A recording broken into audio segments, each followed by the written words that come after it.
मुंबई पालिकेचा 80,952 कोटींचा अर्थसंकल्प सादर. मुंबईतील वायू प्रदूषण रोखण्यासाठी यंदाच्या अर्थसंकल्पात 159 कोटींची तरतूद.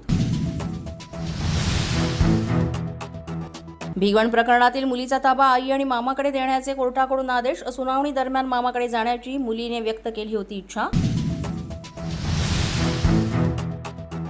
व्यापाऱ्याच्या डोळ्यामध्ये मिरचीपूड टाकून 5.5 लाख रुपये लांबवले. जळगावच्या अमळनेरमधील धक्कादायक प्रकार. आरोपी पळून जाताना सीसीटीव्ही कॅमेऱ्यात कैद. अभ्यास करत नसल्यानं वडिलांकडून 9 वर्षाच्या निरागस मुलाला गरम इस्त्रीचे देण्यात आले चटके. रोडच्या क्वीन्स पार्क परिसरातील घटना. मुलाच्या आजीच्या तक्रारीवरून वडिलाविरोधात गुन्हा दाखल. मुंबई अहमदाबाद महामार्गावर रेंज रोव्हरनं घेतला पेट. नालासोपारा येथील सोपारा फाटा येथील पुलावर कारला आग. प्रवाशांनी वेळीच बाहेर पडून वाचवले आपले प्राण. अहिल्यानगरमध्ये बाबळेश्वर श्रीरामपूर रस्त्यावर भीषण अपघात. खंडाळा गावाजवळ कार आणि ट्रकची जोरदार धडक. या अपघातामध्ये एकाच कुटुंबातील 4 दुर्दैवी मृत्यू.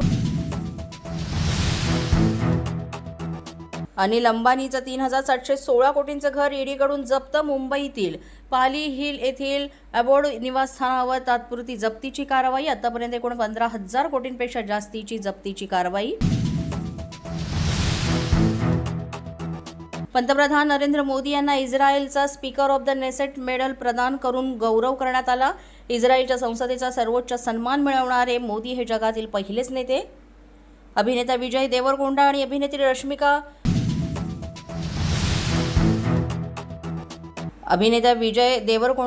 अभिनेत्री रश्मिका मंदाना आज विवाहबंधनात अडकणार. उदयपूर येथील आलिशान हॉटेलमध्ये शाही विवाह सोहळ्याची जय्यत तयारी. आज भारत विरुद्ध झिम्बाब्वे आमने सामने. दोन्ही संघांसाठी अतिशय अटीतटीची स्थिती. सेमीफायनलमध्ये आव्हान कायम राखण्यासाठी दोन्ही संघांना विजय मिळवणं बंधनकारक. पोलीस माझा न्यूजच्या बातमीपत्रात आज इतकंच. तुम्हाला आमचं बातमीपत्र कसं वाटतंय याबाबत अवश्य अभिप्राय कळवा. यासाठी पोलीस माझा न्यूजचं यूट्यूब चॅनल सबस्क्राईब करा. तसंच आमचं फेसबुक, इंस्टाग्राम आणि ट्विटर अकाउंट फॉलो करा. अधिक माहितीसाठी आमच्या www.policemazhanews.com या वेबसाईटला भेट द्या. आमचे अधिकृत प्रतिनिधी व्हायचं असेल तर स्क्रीनवर दिलेल्या क्रमांकांवर आजच संपर्क साधा. आजच्या बातमीपत्रात इतकंच. पुन्हा भेटूया पुढील बातमीपत्रात. तोपर्यंत पाहत रहा पोलीस माझा न्यूज.